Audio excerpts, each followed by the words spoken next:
So switching over here to the paper space, what you want to take a look at is look at your layers and make sure you turn on or thaw the viewport. Now the viewport may be on or away from the sheet, but you'll want to reposition it. Now keep in mind that we don't need to show all the standard views, but at least in this case the front and the top and the isometric view. We're going to use a B-size layout at scaled 1:1. So here's our B-size layout. Make sure that you start with page setup first, okay? Create a PDF tabloid page setup. I'll show you later how you can import this into the other drawings. So here, if I create this PDF tabloid page setup, okay, for the page setup settings here, we're going to use the ANSI B. Okay, you could use the expanded 1711. We'll use extents for the plot area. We'll center. We'll use the scale for the paper at 1:1, and we'll use our color table here with display plot styles, and our quality will be presentation eventually, okay, and drawing orientation landscape. Make sure you do a preview here so you can see, right, your complete title block. Click OK, and then also make sure you set it current and close your page setup. So that's your page setup. With your temporary viewport, here's what I would tell you to do. You can start with the top or the front, it's up to you, but I'm going to position this in the top view area. Okay? Now with that, I'll double click into the viewport to get the model space active. I'll zoom extents, okay? And then also using my view selection here, I'll make sure that I'm in the top view. Okay? Once I'm in the top view, I'll change the scale to 1:1. Right? So we have the right scale there. And now we can start projecting the front and then back again the top view. So, taking a look at your modeling panel there, we're going to use sole view. I'm going to use O for ortho. I'm going to project this side of the viewport down into this area here for the front view. Now you can see my view's already shifted a little bit. Don't worry about this. It shouldn't have done that, but somehow it's just booted it out to the corner. Okay? Hit enter, and then let's cut the viewport.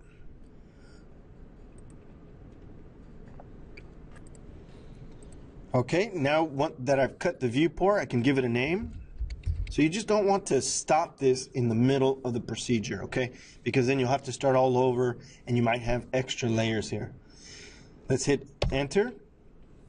All right, and now we can proceed, but before we do that, let's see if we can fix this view. So let's escape the command, and you can see we should be in the front 2D wireframe view, and I don't see the model. But if I zoom extents, right, there's my model view, and then I'll use 1:1 here. Now, keep in mind that the view between here and here may not be aligned, but we can always use the paper space and the edges from the model to align that view. So I wouldn't worry about it just yet, okay? We have the right view, we have the right scale, we're doing fine. Now, this is the solid view.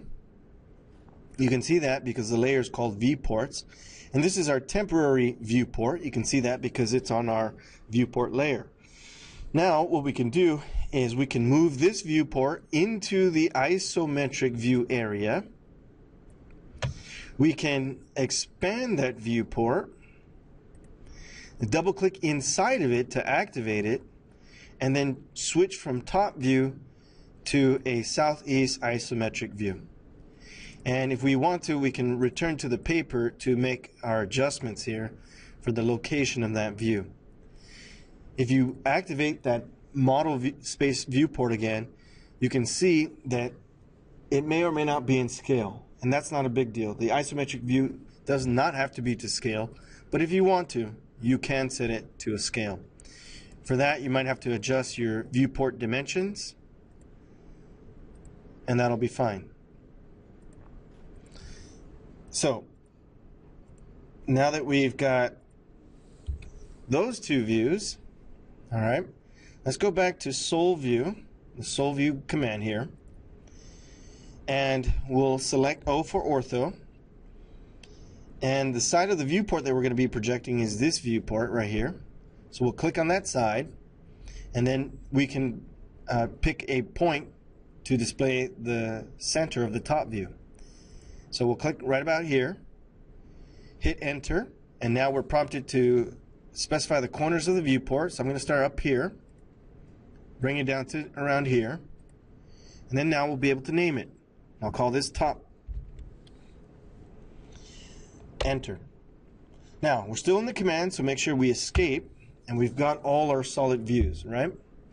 These two here are solid viewports. This one here is a profile viewport. And the way that we're going to render is like this. Okay? Take a look at your layers first, and you'll see that AutoCAD created a bunch of new layers, right? So let's first deal with that. Let's go over here to the layer manager. Okay? And I'll show you a trick here with some filters. So, with the layer filter here, we're going to create 3. Okay, we'll look for visible layers. That's what I'll call it. And what I'll do here is look for everything that ends in VIS. So you can see I'm using that asterisk at the beginning, and you can see how the filter is working, right? Now I'll click OK here and create yet another filter, and this one I'll call it Hidden Layers. And here the name, again, it'll be asterisk HID, and there you can see the groups of layer that it found, and create the dimension or DIMS layer filter. And that one also will end in DIM using the asterisk. So what this lets us do is quickly take a look at sets of layers, and then to apply changes to all of the selected layers. So for my DIMS layers, these are all going to be blue, just like the hidden, and the visible layers are going to be all cyan. Now for the most part, AutoCAD will take care of assigning the line type, but just make sure you confirm it. Once you're done with filtering, make sure you set it all back to all, and then you could close your layer manager. Now to render the line work, we'll use modeling again and take a look at solid drawing now. With this command, we'll select the 2 solid viewports and then hit enter, and you can see now it's rendered the views. Alright? The one thing that we have to think about here is in each of these viewports, we want to make sure that the 3D model layer is frozen for that viewport. So look here in the top view, and look here in the front view. You can see the 3D layer is frozen. Okay? Now, if I take a look at the isometric view here, what we'll have to do is a little bit differently to render the line work. We're going to use solid profile. So first, let's double click to activate the viewport. You can see here's the 3D solid model, right, on the 3D layer. What we'll do is we'll activate solid profile command. We'll select the solid and then hit enter, and enter to accept all of the prompts here. You can see it's asking you, do you want to project the hidden profile lines on a separate layer? Just hit enter, yes. What about the profile lines? Yes. And then delete the tangential lines? Yes. And then it's created the line work, but what you got to do here is come back and freeze manually for this viewport the 3D object layer. That way you can see your line work. Okay? Now just like what we did earlier, if you take a look at the layer manager here, look for the PV and the PH layers. Okay? This is the profile hidden and the profile visible layers. A profile visible will be cyan.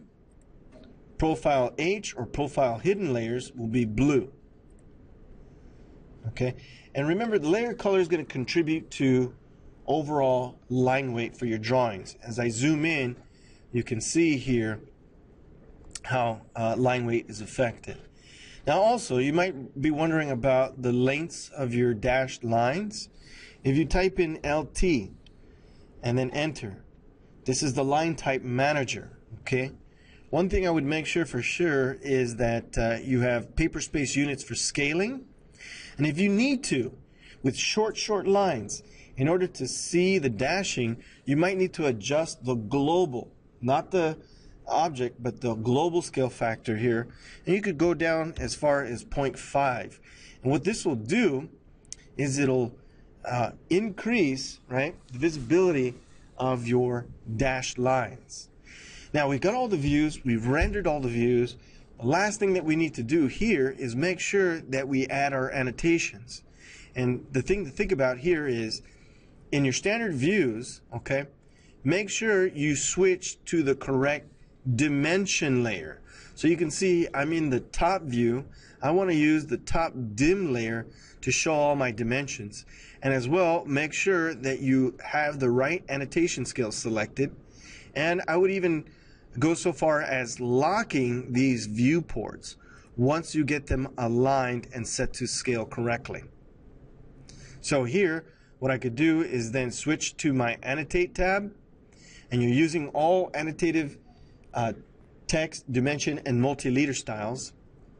Okay, so make sure the appropriate one is selected here, and then do your dimensioning. So here, if I was done with my dimensioning and I needed to go to this view, I want to make sure that I go back to my layers and make sure I switch to the front dimension layer now to do the remaining dimensions. And you can see as I go back to Annotate and start working with linear dimensions, how they appear here, but they do not appear in the other viewport. Okay? So also, as you proceed here, what you could do is add, now notice I'm in the front dimension layer here, and I would like to see some, center line marks and things like that. Well, what you could do is just go ahead and draft in this layer. For example, if I wanted to do a center circle, let's do a center circle. So if I started right here at the center and came to the center of one of these, and you could see it's not the same line type that we would use, but because it's on the dimension layer, but I could always select an entity, and using properties, or the quick properties if you will, okay, we could change the line type manually by entity. So I could set it to center, right? And if I wanted to add some center marks here, I can use the Annotate tab and then look down here under Dimensions and use Center Mark. And that way I can locate the centers of each of these objects,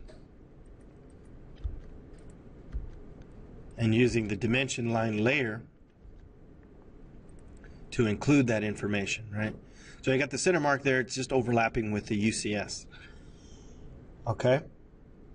And if I wanted to use, let's say, a line or a construction line here to show my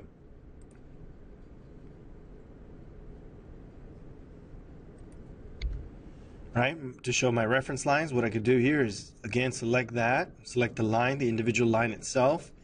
I could do a quick properties and then just change the line type by entity. Okay?